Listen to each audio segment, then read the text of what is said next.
Welcome to Groups This Week. As a church, we exist to help all people become fully devoted followers of Jesus.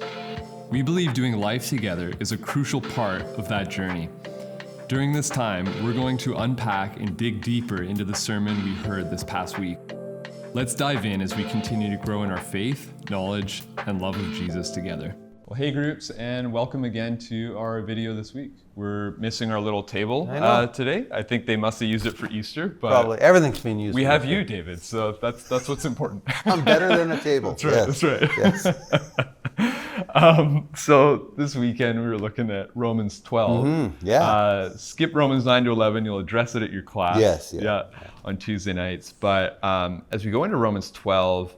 The first two verses are, pretty well known. Just to read them, Paul says, "I appeal to you, therefore, brothers, by the mercies of God, to present your bodies as a living sacrifice, holy and acceptable to God, which is your spiritual worship. Do not be conformed to this world, but be transformed by the renewal of your mind, that by testing you may discern what is the will of God, what is good and acceptable and perfect."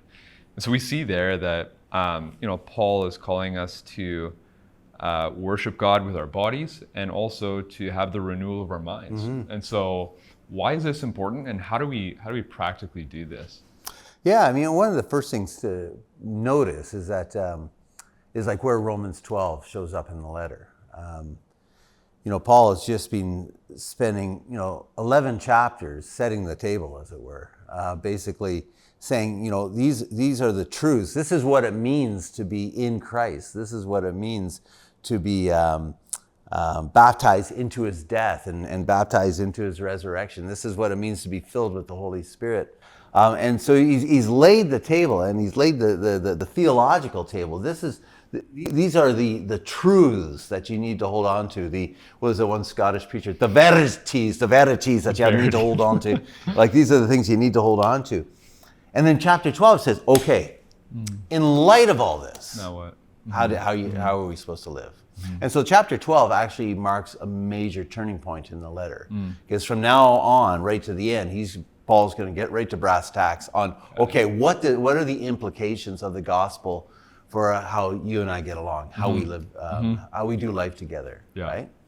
And so, he talks about, in light of this, we need to change our mind. We need to change the way we live. And we need to live in such a way and think in such a way that is in sync with what is really real. And in order to do that, it gives this interesting image of a sacrifice, as a living sacrifice. And, both the Jews and the Gentiles in the church, they would have known about sacrifices. The Jews would have known about the sacrificial system of the Old Testament. And the pagans, they would have known all about the kind of more the civic sacrifices to the Roman Empire.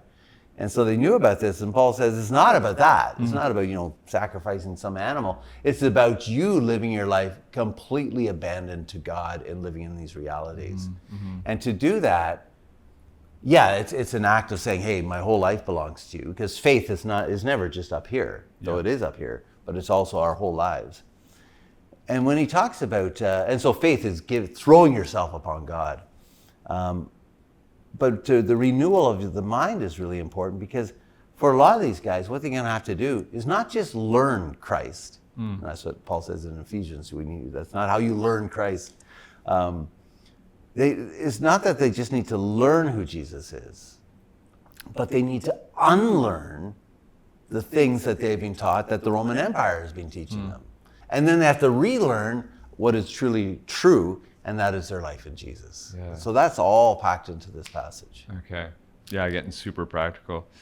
I don't know if you've heard this cliche, but like the problem with the living sacrifice is that it can crawl off the altar. Yeah. I've heard that one. Too, right? But, and it's to true. Continue to come back to Lord, the altar. my life is yours, except now. Or exactly. Well, chapter 12 addresses a lot, and we see a little bit later on, it talks about spiritual gifts. Looking in verse 6 there. So what do we learn about spiritual gifts in this chapter? Well, and again, we place it within the context of what Paul is arguing, because we know that there's conflict in the church. We know that there's conflict between the Jews and the Gentiles. And so why does Paul suddenly start talking about spiritual gifts? Well, I think he's underlining the point is that everybody within the church has a role to play. Everyone has a gift that they need to exercise. And so don't be thinking yourself higher than everyone else, because everybody has gifts. Everybody can contribute to the life of the body. So that's the context for it. And then he gives us, I think, 7 gifts. And we know because of 1 Corinthians 12 and, Ephesians 4, that, this isn't an exhaustive list. And maybe Paul chose 7, just a number of perfection, who knows? But he gives us a sample of what that would look like. And, the example that I gave on Sunday is the example of walking into an emergency room. And, let's say you go to Eagle Ridge Hospital and you walk into the emergency room. What you see and what stirs your heart is usually an indicator of where your gifts lie. So if you walk in there and it's like, man, this whole system's out of whack, it needs to be redone. Well, you might have a gift of leadership. If you're like, oh, no, these people are suffering, and you come by them, you take care of them, you might have gifts of mercy. And so I think, the whole area of spiritual gifts is a fascinating topic. Yeah. I mean, but the reality is that we have been given spiritual gifts. Yeah. And there's no hierarchy of gifts, but when we exercise our gifts, the body flourishes. And Paul's he's making that point because you have a church where the body is not flourishing. They're divided, Yeah, they're quite divided. So I think that's why he's laying this out. Yeah, that like as we use our gifts and everyone has the ability to contribute, there's a unity that's brought. Yeah, exactly. Wow. Exactly. Okay, well, near the end of chapter 12, it talks about not taking vengeance and returning evil for good. Did I get that right? Doing good when we're faced with evil. Right? Yeah. And so how do we actually do this? Because we live in a culture where everything in us wants to get even. We want to take vengeance into our own hands. And so this is so countercultural. How do we even begin doing this? Yeah, it was kind of interesting. And one commentator pointed out that, this is Paul's style, that in this whole section, what does he talk about? He talks about love, joy, and faith. Or love, hope, and faith. Faith, hope, and love. We get that in 1 Corinthians 1 13. Corinthians. And also, 1 Corinthians is where you get the gifts chapter as well. And where's Paul writing this letter? Corinth. So it's just, those are just some fun, geeky things, right? Yeah. I think, Paul, it's a picture of faith. He's been talking about being justified by faith. Justified by faith is faith, this complete trust in what God has done, what Jesus has done for us, and the gift of the Spirit. And so, the Trinity is all throughout the book of Romans as well. And so I think his point is that that to live the Christian life really means you have to trust God in all things, because he's actually written quite a bit about suffering. Like suffering is part of the Christian life. Suffering transforms us as part of the transformation. It's not like suffering's a good thing, but God can use suffering to transform us.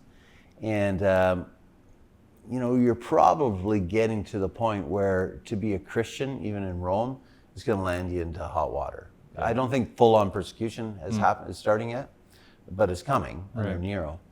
And so, his point is that we really need to trust in God and not be trying to take matters into our own hands. We can be people of justice. We could advocate for one another, but we don't take vengeance on others, and which runs so counter to our culture. Totally. And that's why we have to unlearn before we learn. Right? Yeah, payback. Because how many Netflix shows are all about somebody getting even, and we love the shows. It's like, go get them. And I think part of the reason why we love those shows is because there is we have a heart for justice. We have a heart for justice. But vengeance belongs to the Lord. That's right. And so Paul's just saying, hey, look, this is part of the whole faith journey, that we need to trust God in all things, including when you're deeply wronged. Right? I think that's what's going on. So Christians are not avengers. We're not avengers. No, there's no end. Though there is a different end game for the Christian life. I love that. We will end it there. There we go. Amazing. There's one hero, and that's Jesus. All right. Have a great conversation, everyone. Take care. We hope you enjoyed the teaching today. If you're wanting to follow along with our community group's discussion guide with your group, you can head to cachurch.ca/media where you can find the discussion guide.